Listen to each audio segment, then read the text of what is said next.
السلام علیکم ورحمۃ اللہ وبرکاتہ، نحمده ونصلی علی رسولہ الکریم، اما بعد فاعوذ باللہ من الشیطان الرجیم، بسم اللہ الرحمن الرحیم، رب اشرح لی صدری ویسر لی امری واحلل عقدۃ من لسانی یفقہوا قولی، والذین یصلون ما امر اللہ بہ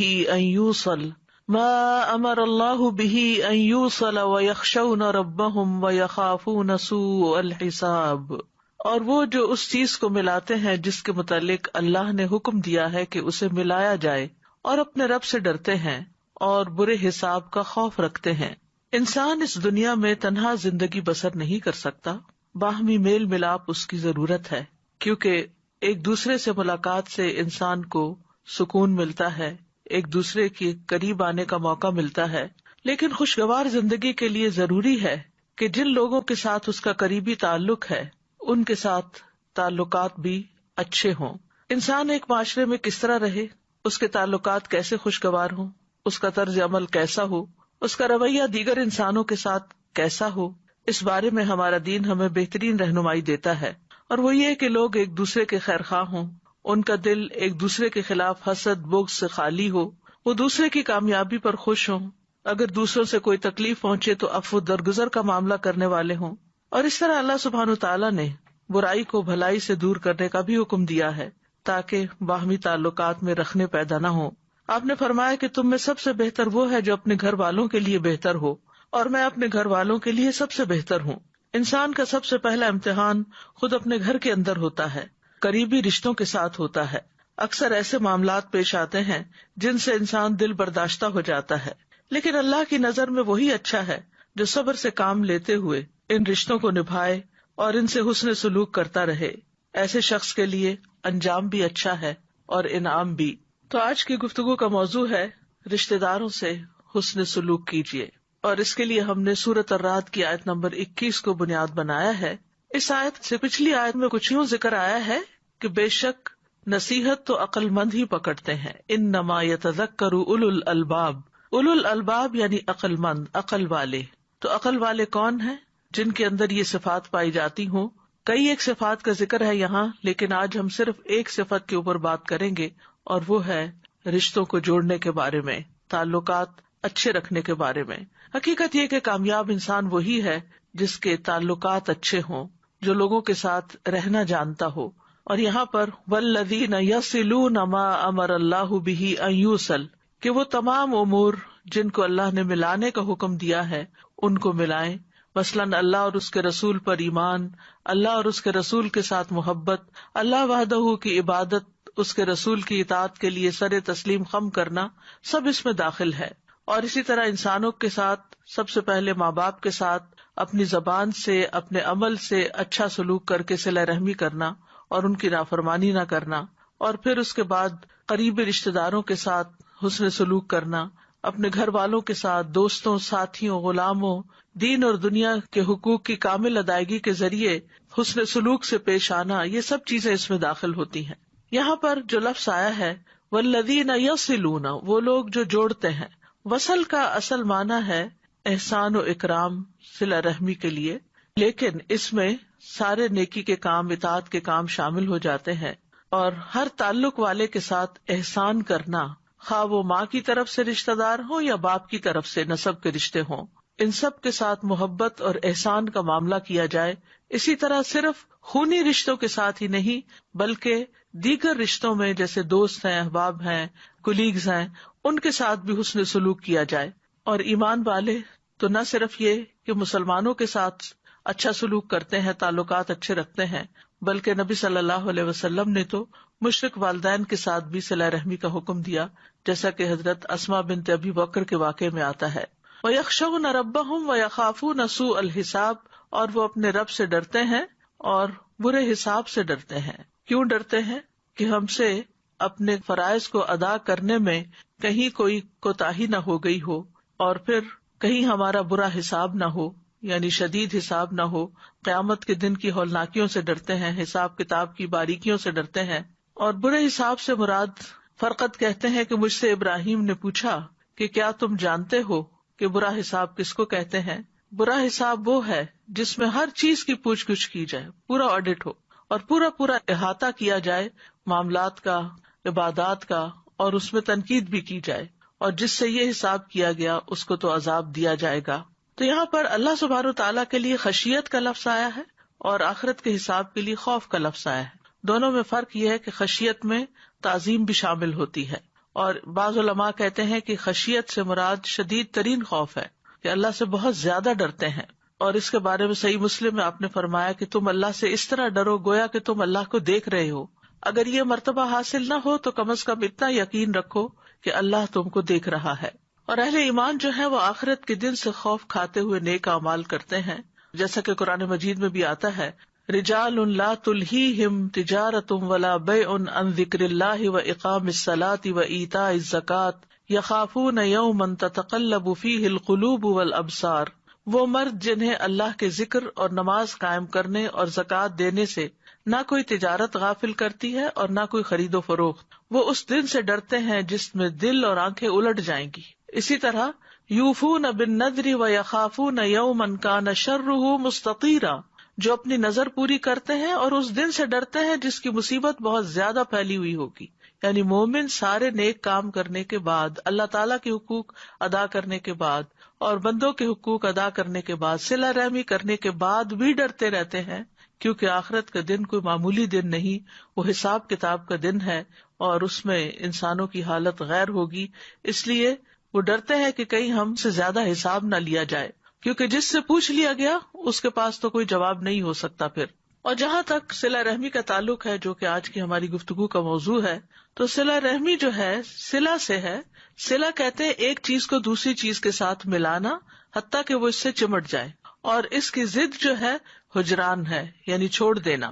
ابن منظور نے لغوی اور اصطلاحی معنوں کے درمیان تعلق کو واضح کرتے ہوئے کہا کہ یہ ایک کنایہ ہے ان رشتہ داروں پر احسان کرنے کے بارے میں جو نسبی اور سسرالی ہوں، نسبی جو ماں باپ کی طرف سے ہوں اور سسرالی جو ساس سسر کے رشتے میں سے رشتہ دار بنے، ان پر شفقت کرنا اور ان کے ساتھ نرمی سے پیش آنا اور ان کے احوال کی رعایت کرنا، خواہ وہ دور کے رشتہ دار ہوں یا وہ بدسلوکی کرتے ہوں۔ یعنی صلہ رحمی میں صرف ماں کی طرف کے رشتہ دار شامل نہیں ہیں، کیونکہ رحم سے تعلق جوڑا جاتا ہے اس کا، تو پھر صرف سمجھا جاتا ہے شاید ماں ہی کے طرف سے جو رشتہ دار ہے، نہیں، اس میں باپ کی طرف سے بھی حسب نسب جو بھی انسان کا ہے، اور پھر صرف والدین ہی نہیں بلکہ سسرال بھی، یعنی میکا ہی نہیں، سسرال کے ناطے سے بھی جو رشتے بنتے ہیں وہ بھی شامل ہیں، اور پھر اس میں دور کے رشتے دار بھی شامل ہیں اور قریب کے بھی شامل ہیں، اور وہ بھی شامل ہے جو ہم سے اچھا سلوک کرتے ہیں اور وہ بھی شامل ہے جو ہم سے اچھا سلوک نہ کریں۔ تو صلہ رحمی کے برعکس ایک لفظ استعمال ہوتا ہے قطع رحمی، اور وہ ان تمام چیزوں کے برعکس کو کہتے ہیں۔ گویا جب وہ ان پہ احسان کرتا ہے تو اپنے اور ان کے درمیان قرابت داری اور سسرالی رشتہ داری اور جائز صلے اور عطیے کو ملاتا ہے، اور قطع رحمی میں کاٹتا ہے۔ صلہ رحمی کی ایک اور جامع تعریف یوں کی گئی ہے کہ صلہ رحمی کا مطلب یہ ہے کہ جتنا ہو سکے رشتہ داروں کو خیر پہنچائی جائے اور حسب طاقت جتنا ہو سکے ان سے شر کو دور کیا جائے۔ یعنی صلہ رحمی کا لفظ چونکہ عربی کا لفظ ہے تو عام طور پر لوگ سمجھتے نہیں کہ پھر کرنا کیا ہے، تو کرنے میں یہ ہے کہ اپنے اور سسرالی رشتہ داروں کو جو بھی خیر پہنچا سکتے ہو، جو جو کچھ اللہ نے تمہیں دیا ہے وہ ان تک پہنچاؤ، اور انہیں اگر کوئی تکلیف آ گئی تو اس تکلیف کو ان سے دور کرو۔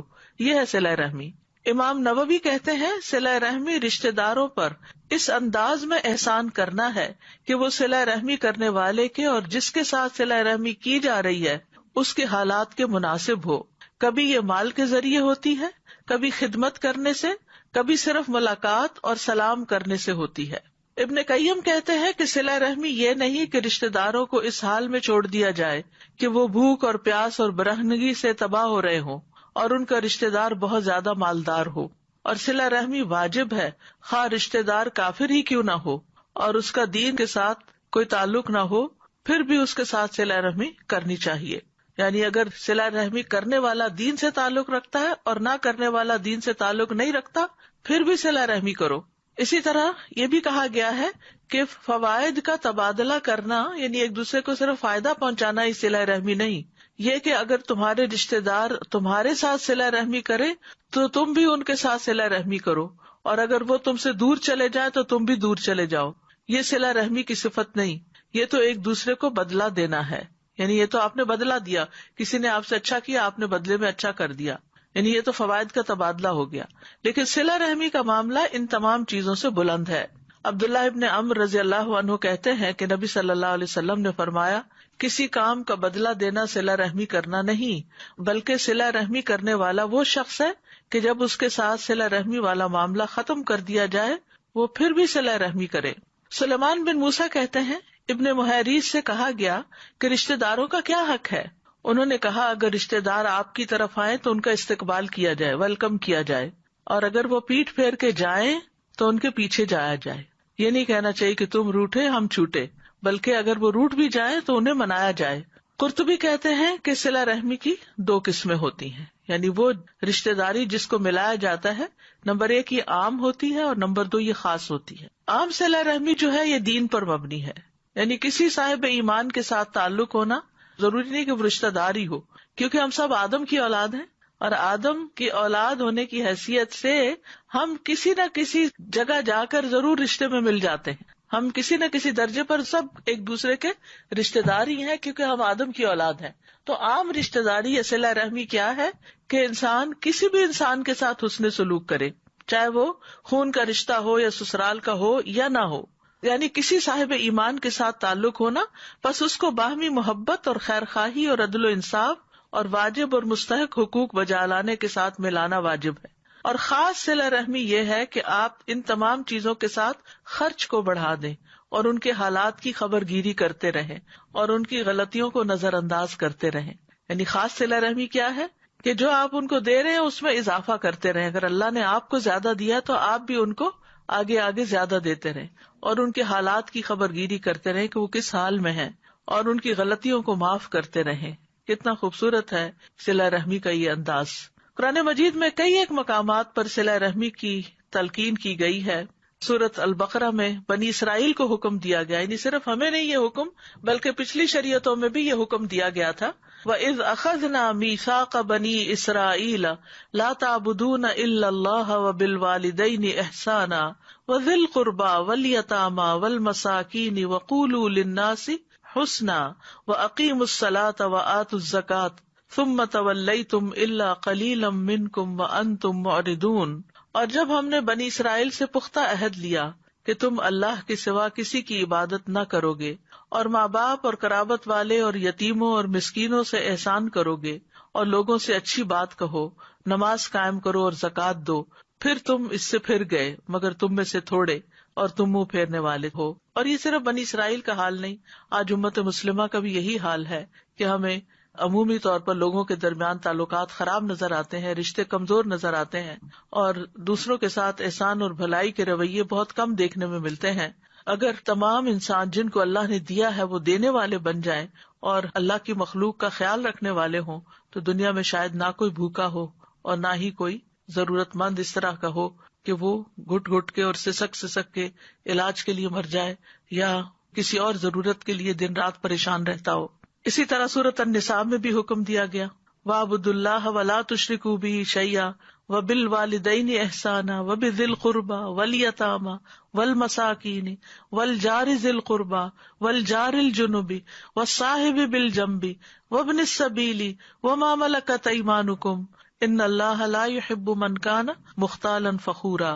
اور اللہ کی عبادت کرو اور اس کے ساتھ کسی چیز کو شریک نہ بناؤ، اور ماں باپ کے ساتھ اچھا سلوک کرو، اور قرابت والوں کے ساتھ، اور یتیموں اور مسکینوں اور قرابت والے ہمسائے اور اجنبی ہمسائے اور پہلو کے ساتھی اور مسافر کے ساتھ، اور ان کے ساتھ بھی جن کے مالک تمہارے دائیں ہاتھ بنے ہیں.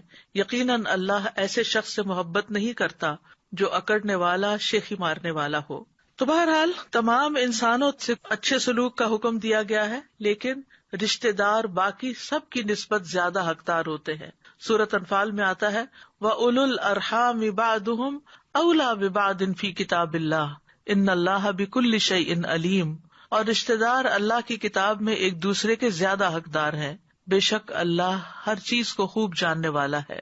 ایمان لانے کے بعد اللہ کو جو محبوب ترین عمل ہے وہ صلہ رحمی ہے. خثعم قبیلہ کے ایک آدمی سے روایت ہے، وہ کہتے ہیں کہ میں نبی صلی اللہ علیہ وسلم کے پاس آیا جبکہ آپ اپنے صحابہ کے پاس بیٹھے ہوئے تھے. میں نے کہا آپ ہیں جو یقین رکھتے ہیں کہ آپ اللہ کے رسول ہیں؟ آپ نے فرمایا ہاں. میں نے کہا اللہ کے رسول کون سے اعمال اللہ کو زیادہ محبوب ہیں؟ آپ نے فرمایا اللہ پر ایمان. میں نے کہا اللہ کے رسول پھر کون سا عمل؟ آپ نے فرمایا صلہ رحمی. میں نے کہا اللہ کے رسول پھر کون سا عمل؟ آپ نے فرمایا نیکی کا حکم دینا اور برائی سے روکنا. میں نے کہا اللہ کے رسول کون سے اعمال اللہ کو سب سے زیادہ ناپسند ہے؟ آپ نے فرمایا اللہ کے ساتھ شرک کرنا. میں نے کہا اللہ کے رسول پھر کون سا عمل؟ آپ نے فرمایا قطع رحمی یعنی رشتے کاٹنا، لوگوں سے تعلقات کاٹ لینا. میں نے کہا اللہ کے رسول پھر کون سا عمل؟ آپ نے فرمایا برائی کا حکم دینا اور نیکی سے روکنا. اسی طرح درجے کے لحاظ سے بدترین ہے وہ لوگ کہ جو لوگوں کا حق نہ پہچانے، صلہ رحمی نہ کریں. ابو کبشہ انماری سے روایت ہے، وہ کہتے ہیں کہ میں نے رسول اللہ صلی اللہ علیہ وسلم کو فرماتے ہوئے سنا، دنیا 4 قسم کے لوگوں کی ہے. ایک وہ آدمی جسے اللہ نے مال اور علم سے نوازا ہو، وہ اس بارے میں اپنے رب سے ڈرتا ہو، صلہ رحمی کرتا ہو اور اس میں اللہ عز و جل کا حق پہچانتا ہو، اس کا درجہ سب سے اونچا ہے. دوسرا وہ آدمی جسے اللہ عز و جل نے علم عطا فرمایا ہو لیکن مال نہ دیا ہو، اور وہ کہتا ہو کہ اگر میرے پاس بھی مال ہوتا تو میں بھی اس شخص کی طرح عمل کرتا. آپ نے فرمایا یہ دونوں اجر و ثواب میں برابر ہیں، یعنی جو اچھی نیت رکھتا ہے وہ اچھا کام کرنے والے کے برابر ہو جاتا ہے. تیسرا وہ آدمی جسے اللہ نے مال سے تو نوازا ہو لیکن علم نہ دیا ہو، وہ بدحواسی میں اسے ناحق مقام پر خرچ کرتا رہے، نہ اپنے رب سے ڈرے، نہ صلہ رحمی کرے، نہ اپنے رب عز و جل کا حق پہچانے، اس کا درجہ سب سے بدترین ہے. چوتھا وہ آدمی جسے اللہ نے نہ مال سے نوازا نہ علم سے، اور یہ کہتا ہو کہ اگر میرے پاس بھی فلاں شخص کی طرح مال ہوتا تو میں بھی اس شخص کی طرح کے کاموں میں خرچ کرتا. یہ دونوں گناہ میں برابر ہیں، یعنی اگر کسی بری مثال کو اپنے سامنے رکھتا ہے تو پھر اسی درجے میں آ جاتا ہے. تو بدترین انسان کس کو کہا گیا؟ جو نہ رب سے ڈرے، نہ صلہ رحمی کرے، نہ رب کا حق پہچانے کہ مجھے کس طرح کی عبادت اور کیسے کرنی چاہیے، اور جو شخص اس کو آئیڈیل بنا لے وہ بھی اس کے ساتھ ہی ہے. پھر رسول اللہ صلی اللہ علیہ وسلم کو جو دین دے کر بھیجا گیا، جو تعلیمات دے کر بھیجی گئی، ان میں ہمیں صلہ رحمی کا خاص حصہ ملتا ہے. عمرو ابن ابسہ کہتے ہیں، میں مکہ میں نبی صلی اللہ علیہ وسلم کی خدمت میں حاضر ہوا اور آپ سے پوچھا آپ کون ہیں؟ آپ نے فرمایا میں نبی ہوں. میں نے پوچھا نبی کیا ہوتا ہے؟ آپ نے فرمایا مجھے اللہ نے بھیجا ہے. میں نے کہا آپ کو کیا پیغام دے کر بھیجا ہے؟ آپ نے فرمایا اللہ نے مجھے صلہ رحمی کرنے، بتوں کو توڑنے، اللہ کو ایک قرار دینے اور اس کے ساتھ کسی کو شریک نہ ٹھہرانے کا پیغام دے کر بھیجا ہے. اسی طرح نبی صلی اللہ علیہ وسلم نے صلہ رحمی کا تاکیدی حکم بھی دیا. ابو ذر رضی اللہ عنہ کہتے ہیں، میرے خلیل نے مجھے 7 باتوں کا حکم دیا ہے.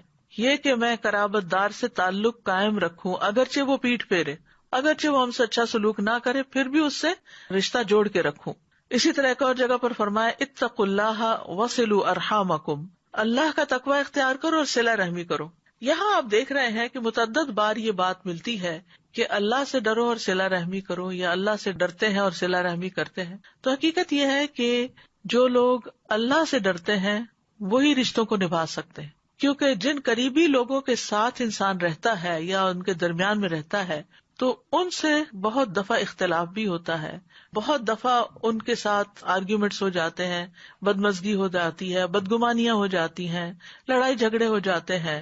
تو انسان پھر اپنے دل میں گرج پال لیتا ہے، بغض رکھ لیتا ہے. تو اس سے نکلنے کے لیے بہت ضروری ہے کہ انسان کے اوپر اللہ کا ڈر ہو، کیونکہ جو اللہ سے ڈرتا ہے وہی رشتوں کو نبھا سکتا ہے. اگر اللہ سے نہ ڈرا جائے، انسان اگر اپنی خواہش نفس پہ چلنے لگے تو پھر انسان کے حالات میں بہتری نہیں آ سکتی. حضرت انس رضی اللہ عنہ سے مروی ہے کہ نبی صلی اللہ علیہ وسلم نے اپنی بیماری کے ایام میں فرمایا تمہارے رشتے دار یعنی رحم کے رشتوں کو توڑنے سے بچو. صلہ رحمی کرنے کا جب حکم ملتا ہے اور اتنی تاکید ملتی ہے تو بعض اوقات ہم یہ سوچنے لگتے ہیں کہ شاید اس سے مراد دوسروں کو فائدہ پہنچانا ہے یا دوسروں کا فائدہ ہے، لیکن حقیقت یہ ہے کہ یہ انسان کے اپنے حق میں بہت فائدہ مند ہے. جو انسان جوڑنے والا ہوتا ہے، جو انسان دینے والا ہوتا ہے، وہی پانے والا ہوتا ہے، اسی کو خیر ملتی ہے. تو صلہ رحمی جو ہے آپس میں محبت بڑھانے کا ذریعہ ہے. ابن عمر کہتے ہیں، جو اپنے رب کا تقوی اختیار کرے اور صلہ رحمی کرے اس کی موت میں تاخیر کر دی جاتی ہے، یعنی عمر لمبی ملتی ہے اس کو، اور اس کے مال میں اضافہ کر دیا جاتا ہے اور اس کے گھر والے اس سے محبت کرنے لگتے ہیں.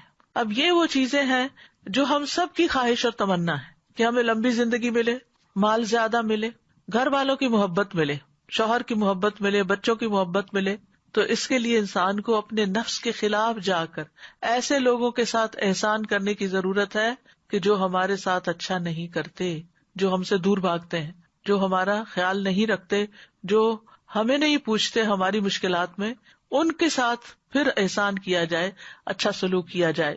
حضرت انس کہتے ہیں میں نے رسول اللہ صلی اللہ علیہ وسلم سے سنا، آپ نے فرمایا جس شخص کو پسند ہو کہ اس کے رزق میں وسعت ہو یا اس کی عمر دراز ہو تو اسے چاہیے کہ وہ صلہ رحمی کرے۔ انس بن مالک سے مسند احمد کی روایت ہے، جس شخص کو یہ بات پسند ہو کہ اس کی عمر میں برکت اور رزق میں اضافہ ہو جائے، اسے چاہیے کہ اپنے والدین کے ساتھ نیکی کرے اور صلہ رحمی کیا کرے۔ رسول اللہ صلی اللہ علیہ وسلم نے فرمایا جس نیکی کا بہت جلد اجر مل جاتا ہے، جلدی صلہ ملتا ہے، وہ صلہ رحمی ہے۔ یعنی کچھ نیکی آپ کرتے ہیں تو ان کا بدلہ آپ کو آخرت میں ملے گا، کچھ نیکی آپ ایسے کرتے ہیں ان کا صلہ آپ کو دنیا میں بھی ملتا ہے، آخرت میں بھی ملتا ہے۔ تو جس نیکی کا بدلہ انسان کو جلد یعنی دنیا میں بھی مل جاتا ہے وہ کیا ہے؟ صلہ رحمی۔ یہاں تک کہ کچھ گھرانوں کے لوگ فاجر و فاسق ہوتے ہیں، یعنی دین میں نہیں ہوتے، لیکن وہ صلہ رحمی کرتے ہیں تو ان کے مال بڑھ جاتے ہیں اور ان کے افراد کی کثرت ہو جاتی ہے، یعنی خاندان بھی بڑھ جاتا ہے اور مال بھی بڑھ جاتا ہے۔ اسی طرح ایک اور روایت میں آتا ہے، ابو ہریرہ کہتے ہیں کہ نبی صلی اللہ علیہ وسلم نے فرمایا 3 چیزیں برحق ہیں۔ نمبر 1، جس بندے پر ظلم ہو اور وہ اللہ کی خاطر اس پہ خاموشی اختیار کر لے، اللہ اپنی مدد کے ذریعے اس کی عزت میں اضافہ کرتا ہے۔ نمبر 2، جو آدمی صلہ رحمی کے لیے جود و سخا کا دروازہ کھولتا ہے تو اللہ اس کے مال میں اتنا ہی اضافہ کر دیتا ہے، یعنی کم نہیں ہونے دیتا اس کے مال کو۔ اور جو آدمی اپنے اوپر مانگنے کا دروازہ کھولتا ہے تاکہ اپنا مال بڑھا لے تو اللہ عز و جل اس کی قلت میں اور اضافہ کر دیتا ہے۔ اور پھر یہ بھی ہے کہ رشتہ دار کو دینے کا دگنا اجر ملتا ہے۔ سلمان بن عامر کہتے ہیں نبی صلی اللہ علیہ وسلم نے فرمایا بے شک مسکین آدمی کو صدقہ دینا صرف صدقہ ہے، جبکہ قرابت دار کو صدقہ دینا صدقہ بھی ہے اور صلہ رحمی بھی ہے، دوہرا اجر ہے۔ عمرو بن دینار کہتے ہیں جان لو کہ فرض نماز ادا کرنے کے لیے اٹھائے جانے والے قدم کے بعد رشتہ داری کو ملایا جانے والا قدم اجر میں سب سے زیادہ بڑا ہے۔ یعنی نماز کے لیے اٹھتے ہو اور آگے جاتے ہو، تو اسی طرح اگر کسی رشتہ دار کے لیے اٹھ کے اس کو ویلکم کرتے ہو یا اس کی خدمت کے لیے جاتے ہو یا اس کی خیر خبر کرتے ہو تو یہ قدم اللہ سبحانہ تعالیٰ کو پسند ہے اور اجر میں بہت بڑا ہے۔ طیبی کہتے ہیں کہ اللہ دنیا میں رشتہ داری ملانے والے کے اثر کو لمبی دیر تک باقی رکھتا ہے، تو وہ جلدی کمزور نہیں پڑتا جیسے کہ رشتہ داری کاٹنے والے کے اثرات کمزور پڑ جاتے ہیں، یعنی انفلوئنس نہیں کر سکتا جو رشتے کاٹے۔ صلہ رحمی دنیا میں بھی کام آتی ہے اور قبر میں بھی کام آئے گی۔ نبی صلی اللہ علیہ وسلم نے فرمایا میت کو جب اس کی قبر میں رکھا جاتا ہے تو وہ ان کے پلٹ جانے کے وقت ان کے جوتوں کی آواز سنتی ہے، سو اگر وہ مومن ہوتا ہے تو نماز اس کے سرہانے ہوتی ہے، روزہ اس کی دائیں طرف ہوتا ہے، زکوٰۃ اس کی بائیں طرف ہوتی ہے، اور دیگر نیک کام صدقہ، صلہ رحمی، نیکی اور لوگوں سے اچھائی اس کے دونوں پاؤں کے پاس ہوتے ہیں۔ تو اس سے کیا پتہ چلتا ہے کہ قبر میں اگر عذاب آنے لگے تو صلہ رحمی جو ہے وہ پروٹیکشن کا کام دیتی ہے، اور وہ کہتے ہیں کہ میری طرف آنے کا کوئی راستہ نہیں ہے۔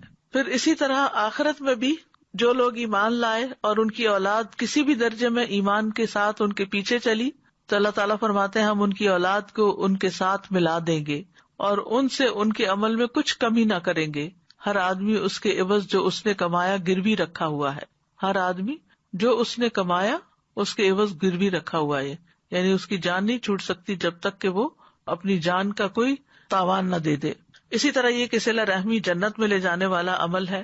نبی صلی اللہ علیہ وسلم نے پہلی تعلیم جو مدینہ والوں کو دی تھی وہ کیا تھی کہ سلام پھیلاؤ، اچھی گفتگو کرو، صلہ رحمی کرو، اور راتوں کو جب لوگ سو رہے ہوں تو تم قیام کرو، تم سلامتی کے ساتھ جنت میں داخل ہو جاؤ گے۔ اس کے برعکس جو دوسرا رویہ ہوتا ہے جس میں انسان رشتہ داروں کو پوچھتا بھی نہیں ہے، ان کی خیر خیریت بھی نہیں لیتا، وہ ہے قطع رحمی، رشتوں کو کاٹنا۔ سورۃ البقرہ میں اللہ تعالیٰ فرماتے ہیں جو اللہ کے عہد کو اس کے مضبوط باندھ دینے کے بعد توڑ دیتے ہیں اور جس چیز کا اللہ نے جوڑنے کا حکم دیا اس کو کاٹ ڈالتے ہیں اور زمین میں فساد کرتے ہیں، یہی لوگ دراصل خسارہ پانے والے ہیں۔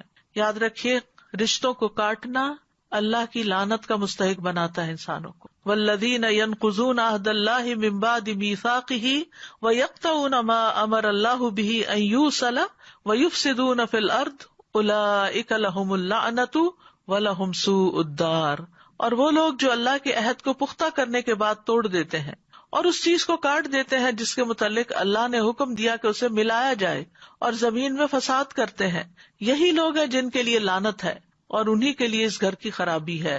میمون بن مہران کہتے ہیں کہ مجھے عمر بن عبدالعزیز نے کہا کہ رشتہ داری توڑنے والے کا ساتھی نہ بن، اس سے دوستی نہ کر، کیونکہ اللہ سبحانہ تعالیٰ نے قرآن کی 2 آیات میں ایسے شخص پہ لعنت فرمائی ہے۔ تو جو شخص لعنت کا مستحق ہو اس سے تعلق نہ رکھو، کیونکہ وہ تمہاری طرف بھی آ جائے گی۔ جس نے رشتوں کو توڑا اللہ اس کو توڑے گا، اور جس نے رشتوں کو ملایا اللہ اس کو ملا دے گا۔ اسی طرح قطع رحمی اعمال کی قبولیت کے راستے میں رکاوٹ بنتی ہے۔ ابو ہریرہ رضی اللہ عنہ سے روایت ہے، وہ کہتے ہیں میں نے رسول اللہ صلی اللہ علیہ وسلم کو فرماتے ہوئے سنا، یقیناً بنی آدم کے اعمال ہر جمعرات کو پیش کیے جاتے ہیں اور کسی قطع رحمی کرنے والے کے عمل کو قبول نہیں کیا جاتا، یعنی جو رشتوں کو کاٹتا ہے اس کے باقی نیک اعمال بھی قبول نہیں ہوتے۔ تو آپ دیکھیے کتنا خسارے کا سودا ہے۔ ناراضگیاں ہو جاتی ہیں، ایک دوسرے سے تعلقات خراب ہو جاتے ہیں، لیکن انسان کو معاف کر کے پھر دوسرے کے ساتھ حسن سلوک کرتے رہنا چاہیے، اسی میں انسان کی بھلائی ہے۔ قطع رحمی دنیاوی تنگی کا باعث بھی بنتی ہے۔ نبی صلی اللہ علیہ وسلم نے فرمایا، جس نے قطع رحمی کی یا جھوٹی قسم اٹھائی وہ مرنے سے پہلے اس کا وبال دیکھ لے گا۔ دنیا میں ہی ملنے والی سزا ہے اس کی، یعنی یہ ایسا گناہ ہے جس کی سزا دنیا میں ہی مل جاتی ہے انسان کو۔ نبی صلی اللہ علیہ وسلم نے فرمایا، کوئی گناہ اس لائق نہیں ہے کہ اللہ اس کے کرنے والے کو جلدی دنیا میں سزا دے دے اور اس کے ساتھ ساتھ آخرت میں بھی اس سزا کو جمع رکھے، سوائے قطع رحمی کے، خیانت کے اور جھوٹ کے۔ یہ ایسی چیزیں ہیں کہ جن کی وجہ سے دنیا میں بھی انسان پر مصیبتیں آتی ہیں، اور رشتہ داروں کے ساتھ اگر انسان ظلم کرنے والا ہو تو وہ گناہ ویسے ہی معاف نہیں ہوگا۔ عام لوگوں کے ساتھ بھی تعلقات اچھے ہونے چاہیے، 3 دن سے زیادہ کسی کے ساتھ ناراضگی نہیں ہونی چاہیے۔ نبی صلی اللہ علیہ وسلم نے فرمایا، کسی مسلمان کے لیے جائز نہیں کہ 3 دن سے زیادہ اپنے کسی مسلمان بھائی سے قطع تعلق رکھے۔ اگر دونوں ہی 3 دن سے زیادہ قطع کلامی کیے رہے تو جب تک وہ اس حال پر رہیں گے حق سے دور رہیں گے۔ جو پہلے رجوع کر لے گا اس کا یہ پہل کرنا اس کے لیے کفارہ بن جائے گا۔ اگر اس نے دوسرے کو سلام کیا لیکن اس نے جواب نہ دیا تو سلام کرنے والے کو فرشتے جواب دیں گے اور رد کرنے والے کو شیطان۔ اگر وہ دونوں قطع تعلقی کی حالت میں مر گئے تو جنت میں اکٹھے کبھی نہ ہو سکیں گے۔ اسی طرح 1 سال تک قطع رحمی کیے رکھنا دوسرے کو قتل کرنے کے برابر ہے۔ رسول اللہ صلی اللہ علیہ وسلم نے فرمایا، کسی مسلمان کے لیے حلال نہیں کہ اپنے بھائی کو 3 دن سے زائد چھوڑے رکھے، یعنی ناراض ہو کر۔ ویسے تو انسان اب جیسے آج کل لاک ڈاؤن ہے تو سب اپنے اپنے گھروں میں ہے، اور سب کو انسان جن جن کو جانتا ہے سب کو فون میسج بھی نہیں کر سکتا، کیونکہ رمضان کے دن ہے، اگر ہم مصروف ہوتے ہیں تو دوسرے بھی مصروف ہوتے ہیں، عبادت کے دن ہے، لیکن ان کے لیے دعائیں ہم کرتے ہیں، دعاؤں میں وہ یاد رہتے ہیں۔ تو اس طرح قطع رحمی نہیں ہوتی، قطع تعلقی نہیں ہوتی، لیکن یہ ہے کہ انسان کے لیے ناراض ہو کر کسی سے سلام دعا چھوڑ دینا یہ درست نہیں، یہ قطع رحمی ہوتی ہے۔ رسول اللہ صلی اللہ علیہ وسلم نے فرمایا، کسی مسلمان کے لیے حلال نہیں کہ اپنے بھائی کو 3 دن سے زیادہ چھوڑے رکھے، بس جس نے 3 دن سے زائد چھوڑ دیا اور اسی حالت میں مر گیا تو وہ آگ میں جائے گا۔ قرب قیامت کی نشانیوں میں سے ایک نشانی بھی ہے۔ نبی صلی اللہ علیہ وسلم نے فرمایا، قیامت اس وقت تک قائم نہیں ہوگی جب تک ہر طرف بے حیائی عام نہ ہو جائے، قطع رحمی اور برا پڑوس عام نہ ہو جائے، اور جب تک خائن کو امین اور امین کو خائن نہ سمجھا جانے لگے، یعنی ویلیوز ہی الٹ جائیں گی۔ اسی طرح آپ نے فرمایا، قیامت کے قریب سلام صرف پہچان کے لوگوں کو کیا جانے لگے گا، یعنی جس کو جانتے ہوں گے صرف اسی سے سلام دعا۔ تجارت پھیل جائے گی، حتیٰ کہ عورت بھی تجارتی معاملات میں اپنے خاوند کی مدد کرے گی۔ قطع رحمی ہونے لگے گی، لوگوں کے ٹیمپرامنٹس بڑے نازک ہو جائیں گے، چھوٹی چھوٹی بات پر منہ بسور لینا، بات چیت چھوڑ دینا، گھر سے نکل جانا، اوروں کو جا کے قصے سنانا، یہ سب اسی کے حصے ہیں۔ اور فرمایا، جھوٹی گواہی دی جانے لگے گی، سچی گواہی کو چھپایا جائے گا، اور قلم کا چرچا ہوگا، یعنی لکھنے والے بہت ہوں گے، چیزیں ہم فارورڈ تو بہت کرتے رہتے ہیں، لیکن پڑھنے والے اور عمل کرنے والے کم ہوں گے۔ پھر یہ جنت سے محروم کرنے والا فعل بھی ہے۔ نبی صلی اللہ علیہ وسلم نے فرمایا، قطع رحمی کرنے والا جنت میں داخل نہ ہوگا۔ اب یہاں پر یہ بھی سمجھ لینا چاہیے کہ صلہ رحمی کے کچھ درجے ہیں، اور وہ رشتہ داری کے اعتبار سے ہیں، یعنی صلہ رحمی انسان کی قدرت رشتہ داروں کی ضرورت کے مطابق مختلف بھی ہوگی۔ بعض صلہ رحمی واجب ہوتی ہے، بعض مستحب ہوتی ہے، اور اگر اس میں سے کوئی شخص کچھ بھی صلہ رحمی کرے لیکن اس کو مکمل طور پر بہت زیادہ ادا نہ کرے تو اس کو قطع رحمی کرنے والا نہیں کہا جائے گا۔ پھر یہ اصول بھی یاد رکھیے کہ جو جتنا قریبی ہو اس کے ساتھ صلہ رحمی کو مقدم رکھا جائے، مثلاً سب سے پہلے ماں، آپ نے فرمایا تھا نا کہ تمہاری ماں، تو سب سے پہلے ماں کے ساتھ صلہ رحمی، پھر باپ، پھر اولاد، پھر دادا دادی، نانا نانی، پھر بھائی بہنوں کو، پھر باقی کے سارے محرم رشتے دار جیسے چچا پھوپھی ماموں خالائیں، اور جو جتنا قریبی ہے اس کو اتنا ہی مقدم رکھا جائے، پرائرٹی دی جائے. اسی طرح والدین کی طرف کے رشتے داروں کو باقی رشتے داروں پر مقدم سمجھا جائے. پھر رحم کے رشتے داروں میں سے غیر محرم کے ساتھ نیکی کی جائے، جیسے چچا کا بیٹا اور بیٹی، ماموں اور خالہ کے بچے، پھر دیگر سسرالی رشتے دار. پھر آپ دیکھیے کہ صرف والدین نہیں، والدین کے دوستوں کے ساتھ بھی صلہ رحمی کرنی چاہیے. یعنی والدین کا حق تو ہے، لیکن جن کے ساتھ ماں باپ اچھا سلوک کرتے ہوں یا ان سے دوستی ہو ان کا بھی حال حوال پوچھتے رہنا چاہیے. ابن عمر سے روایت ہے کہ جب وہ مکہ کی طرف جاتے تو اپنے گدھے کو ساتھ رکھتے، اونٹ کی سواری سے تھک جاتے تو گدھے پہ بیٹھ جاتے اور سر پہ امامہ باندھ لیتے. ایک دفعہ آپ اپنے گدھے پر سوار تھے، ان کے پاس سے ایک دیہاتی آدمی گزرا تو ابن عمر نے اس سے پوچھا، کیا تم فلاں کے بیٹے نہیں ہو؟ اس نے کہا کیوں نہیں. انہوں نے یعنی ابن عمر نے اپنا گدھا اور اس کو دے دیا کہ اس پہ سوار ہو جاؤ، پھر امامہ دے دیا کہ اپنے سر پہ باندھ لو. تو بعض ساتھیوں نے کہا کہ اللہ آپ کو بخشے، آپ نے اس اعرابی کو اپنا گدھا بھی دے دیا اور امامہ بھی دے دیا، جو سہولت کے لیے آپ دونوں چیزیں یوز کرتے تھے. ابن عمر نے کہا، میں نے رسول اللہ صلی اللہ علیہ وسلم سے سنا، آپ فرماتے تھے بے شک نیکیوں میں سب سے بڑی نیکی آدمی کا اپنے باپ کی وفات کے بعد اس کے دوستوں سے اچھا سلوک کرنا ہے. اور اس دیہاتی کا باپ حضرت عمر کا دوست تھا. اب اس میں اسی طرح یہ ہے کہ جیسے آپ کے پاس مال ہو اور آپ نے مال تقسیم کرنا ہو تو پھر دینے میں جو قریبی رشتے دار ہوں گے ان کا حق زیادہ ہوگا، جو دور ہوتے جائیں گے وہ اسی اعتبار سے کم ہو جائیں گے. عطا ابن ابی رباح کہتے ہیں، وہ درہم جو میں رشتے داروں کو دوں مجھے اس 1000 درہم سے زیادہ محبوب ہے جو میں محتاج لوگوں میں تقسیم کروں. یعنی اگر رشتے دار ضرورت مند ہے تو پہلے ان کو دیا جائے. پھر اسی طرح نان مسلم رشتے دار کے ساتھ بھی صلہ رحمی کرنی چاہیے. حضرت عمر رضی اللہ عنہ نے ایک دفعہ ایک ریشمی جبہ جو خریدا گیا تھا نبی صلی اللہ علیہ وسلم کے لیے، تو آپ نے اس کو پسند نہیں فرمایا کیونکہ وہ ریشمی تھا، تو حضرت عمر نے وہ اپنے مکے میں ایک بھائی کو بھیج دیا جو مسلمان نہیں تھا. تو بہرحال ہر قریبی اور دور والے رشتے کے ساتھ صلہ رحمی کرنی چاہیے. ابن عباس کہتے ہیں کہ اپنے حسب نسب یاد رکھو، رشتے یاد رکھو جن کے ساتھ تم صلہ رحمی کر سکو. خاص طور پر جو لوگ باہر کے ممالک میں رہتے ہیں وہ بیک ہوم اپنے جو رشتے دار ہیں، بہن بھائی ہیں، ان کے بچے ہیں، ماموں پھوپھی وغیرہ، ان سب کا تعارف اپنے بچوں کو ضرور کروائیں کہ کون کیا ہے. ابن عباس کہتے ہیں اپنے حسب نسب یاد رکھو تاکہ تم صلہ رحمی کر سکو. اگر رشتے ہی یاد نہیں ہوں گے تو رشتے داری کہاں سے نبھائی جائے گی. پھر فرمایا اگر رشتے داروں کو صلہ رحمی کے ساتھ قریب کیا جائے تو وہ دور نہیں ہوتے اگرچہ وہ دور ہوں، اور رشتے دار کو جب دور کر دیا جائے تو وہ قریب نہیں ہوتے اگرچہ وہ قریب ہی کیوں نہ ہو. اور ہر رشتے داری قیامت کے دن اپنے ساتھی کے سامنے آئے گی اور وہ اس کے حق میں رشتے داری ملانے کی گواہی دے گی اگر اس نے اس کو جوڑا ہوگا، اور اس کے خلاف کاٹنے کی گواہی دے گی اگر اس نے اس کو کاٹا ہوگا. اب کرنے کے کام کیا کیا ہے؟ سب سے پہلی بات یہ ہے کہ رشتے داروں سے ملاقات کی جائے، لیکن اس طرح ملاقاتیں نہ شروع کر دیں کہ جس سے دوسرے کے کام کاج جو ہیں ان میں حرج آئے. رشتے داروں سے ملاقات جو ہے یہ برکت کا ذریعہ ہوتی ہے. ابن تین کہتے ہیں کہ صلہ رحمی کی وجہ سے اطاعت کے کاموں کی توفیق ملتی ہے اور نیکیوں کا موقع ملتا ہے، نافرمانی سے بچتا ہے انسان. پھر انسان کا اچھا ذکر باقی رہتا ہے، گویا کہ اسے موت نہیں آئی، مرنے کے بعد بھی وہ یاد رہتا ہے. جن کے ساتھ وہ اچھا سلوک کرتا تھا وہ اس کو یاد رکھتے ہیں. تو پہلی چیز کیا ہے؟ ملاقات کرنا، کہ خود ملنے چلے جائیں. دوسری ہے وہ آئے تو مہمان نوازی کرنا.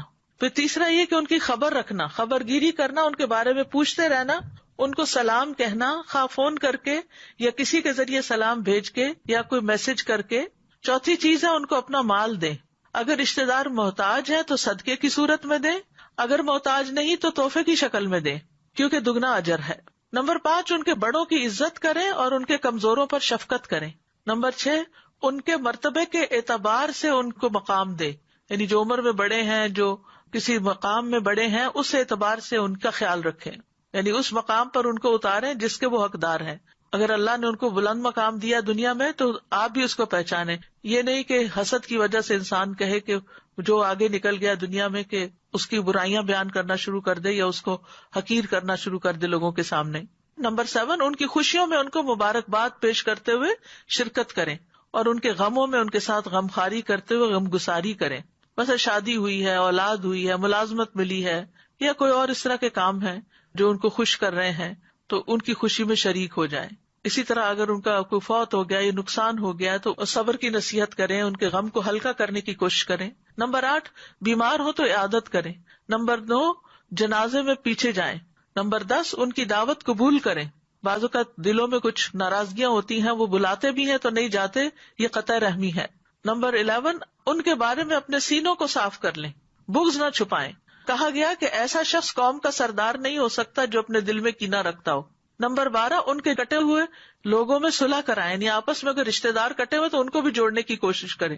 نمبر 13 ان کے لیے دعا کریں، اور یہ تو سبھی کر سکتے ہیں اور ہر ایک کو ضرورت بھی ہے اس کی. اور نمبر 14 ان کو مناسب طریقے سے ہدایت کی طرف دعوت دیں، نیکی کا حکم دے، برائی سے روکیں، یعنی دین کی طرف بھی ان کو بلائیں. اور ہمیں یہ دعا ضرور کرنی چاہیے، اللہم الف بین قلوبنا واصلح ذات بیننا واہدنا سبل السلام ونجنا من الظلمات الى النور وجنبنا الفواحش ما ظہر منها وما بطن وبارک لنا فی اسماعنا وابصارنا وقلوبنا وازواجنا وذریاتنا وتب علینا انک انت التواب الرحیم وجعلنا شاکرین لنعمتک مثنین بہا قابلیہا واتمہا علینا.